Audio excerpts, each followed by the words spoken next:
नमस्कार प्यारे विद्यार्थियों, मैं वेद प्रकाश मिश्रा स्वागत करता हूं आप सभी का GS planet official YouTube channel पर। हम इस समय आज क्लास के बारे में चर्चा ना करके आज एक बहुत ही इम्पॉर्टेंट मुद्दे पर चर्चा करेंगे कि एसएससी द्वारा जो एमटीएस का एग्जाम कंडक्ट करवाया जाएगा, इसमें मैथ्स का कितना रोल रहने वाला है। क्या मैथ्स को छोड़ करके या मैथ्स को बिना पढ़े भी हम एग्जाम में बने रह सकते हैं, क्या है मतलब क्वालिफाई कर सकते हैं कि नहीं, इन सभी चीज़ों पर हम चर्चा करेंगे।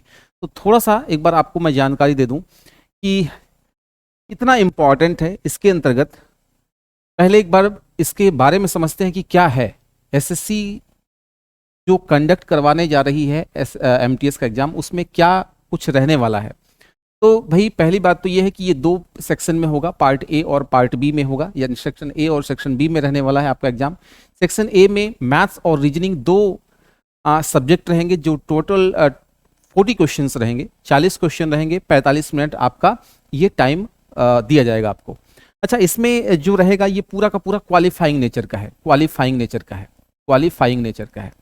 मतलब इसके एग्जाम इसका एग्जाम अगर दोगे जैसे ही पार्ट ए का या फिर सेक्शन ए का, ऐसा नहीं है कि दोनों अलग अलग दिन होगा, एक ही दिन होगा, लेकिन ये क्वालिफाइंग नेचर का है। इसको आप अटेम्प्ट करेंगे, इसमें क्वेश्चन सॉल्व करेंगे, उसके मार्क्स जो हैं वो ऐड नहीं किए जाएंगे, वो किसी भी प्रकार तरीके से या किसी भी प्रकार से वो इंक्लूड नहीं किए जाएंगे। क्वालिफाइंग नेचर का होने का मतलब ये है कि उस पर्टिकुलर सब्जेक्ट में केवल आपको क्वालिफाई यानी पास होना जरूरी है। अब देखो जरा, पास होने का मतलब ये हुआ कि 40 क्वेश्चन है, 45 मिनट हो गया। तो आप यूं कह सकते हैं कि सर जो 30%, जैसे मान लीजिए 40 का 30% कितना हो गया, 12 क्वेश्चन अगर सामान्य जनरल वाले ने सही कर दिए, 10 क्वेश्चन अगर अदर बैकवर्ड कास्ट या फिर ईडब्ल्यूएस वाले ने कर दिए, 8 क्वेश्चन एससी एसटी ने कर लिए, तो वो क्वालिफाई कर जाएगा। मतलब क्वालिफाई करने का यही है कि वो सिलेक्शन की बात हम नहीं करेंगे, हम केवल कह रहे हैं कि वो क्वालिफाइंग नेचर कर दिया, यानी इस जोन से वो बाहर निकल गया, अब इस जोन में वो एंटर कर जाएगा। मान लीजिए कि अगर आप इस क्वालिफाई जो नेचर का ये जो सब्जेक्ट है, इसको आप क्वालिफाई नहीं कर पाते हो या पास नहीं कर पाते हो, तो ये वाले जो काम है पार्ट 2 या सेकंड सेक्शन जो है, वो आपको कितना भी आप अच्छा अटेम्प्ट करो, उसको कितने भी क्वेश्चन सही कर दो, उसका कोई रूल नहीं रह जाता। बात समझ में आ गई? जैसे ये वही है 11th-12th में क्या होता था कि जैसे हिंदी इंग्लिश, 11th-12th की बात मैं कर रहा हूँ, 10th की नहीं। 11th-12th में जैसे साइंस वाले होते थे तो हिंदी इंग्लिश में क्या होता था, पास होना जरूरी है। आप फिजिक्स केमिस्ट्री मैथ्स में कितना ही लेके आ जाए या लेके आ जाओ, लेकिन अगर हिंदी इंग्लिश में आप पास नहीं हुए तो वो पूरा पूरा फेल माना जाता था। तो कुछ वैसे ही है कि ये पासिंग मार्क आपको गेन करना है, इसके नंबर ऐड नहीं होंगे। पार्ट बी में जीएस और इंग्लिश 25-25 क्वेश्चन, जिसमें 150 नंबर 45 मिनट का होगा। इसका जो नेगेटिव मार्किंग है वो 1/3 है, आप ध्यान रखना है, 1/3 आपका नेगेटिव मार्किंग है। ये इसके जो मार्क्स हैं वो क्या किए जाएंगे, इंक्लूड किए जाएंगे, इंक्लूड किए जाएंगे। जो मेरिट बनेगी, मेरिट बनेगी वो इसी पर बनेगी, इस बात को ध्यान रखना है। तो ये कहानी थी।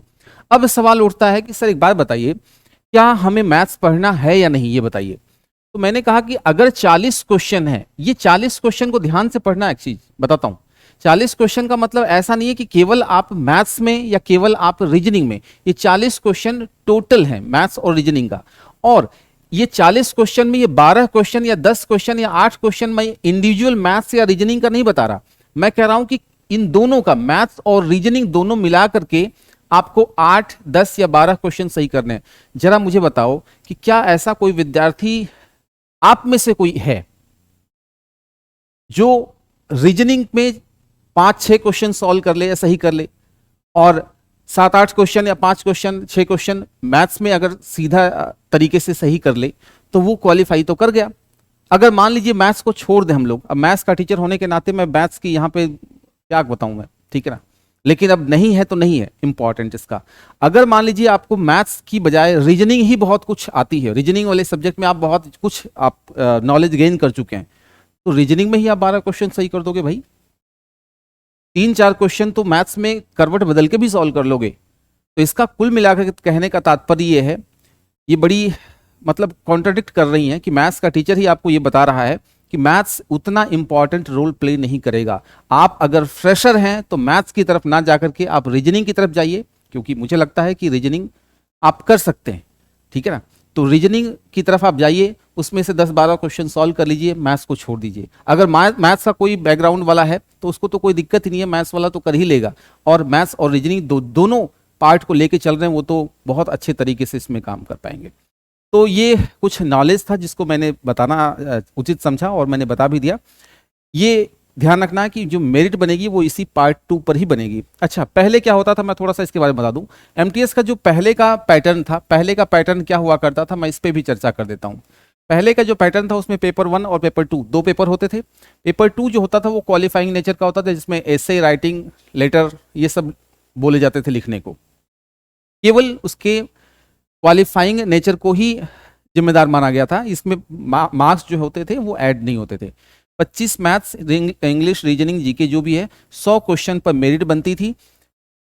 3 बार ये मेरिट बनती थी, ठीक है ना, 3 बार ये मेरिट बनती थी। लेकिन ये न्यू पैटर्न है, उसमें क्या है, एक ही एग्जाम होगा, एक मेरिट बनेगी एमटीएस के लिए और 2 मेरिट हवलदार के लिए, क्योंकि उसमें फिजिकल वाला भी इंक्लूड होता है, ठीक है ना। तो हवलदार का क्या है उस पर हम लोग किसी और दिन चर्चा करेंगे। मुझे उम्मीद है कि आप इस वीडियो को पसंद कर पाएंगे या पसंद कर रहे होंगे, जिसमें मैंने ये बताते हुए खुद को पाया है, या आप भी मुझे पाओगे कि मैथ्स उतना इम्पॉर्टेंट रोल प्ले नहीं कर रहा है एमटीएस के एग्जाम में। ये मेरा फाइनल वर्ड है। अगर आप फ्रेशर हैं तो मैथ्स की बजाय आप रीजनिंग पर फोकस कीजिए। अगर आप थोड़े से ठीक ठाक लेवल एवरेज मानते हैं तो आप दोनों पर बैलेंस कीजिए। पार्ट 1 सेक्शन ए सिर्फ और सिर्फ क्वालिफाइंग नेचर का है, उसको बहुत आसानी से हम क्या कर सकते हैं, क्वालिफाई कर सकते हैं। क्लियर है? तो अगले सेक्शन में हम लोग, अगले क्लासेज में या अगले वीडियो में हम लोग बताएंगे कि जीएस इंग्लिश पर किस तरीके से काम हो सकता है। हालांकि ये अपने सब्जेक्ट एक्सपर्ट बताएंगे, लेकिन आज के लिए इतना ही। मिलते हैं अगले सेशन में, तब तक यूं ही पढ़ते रहिए। खुश रहिए। धन्यवाद।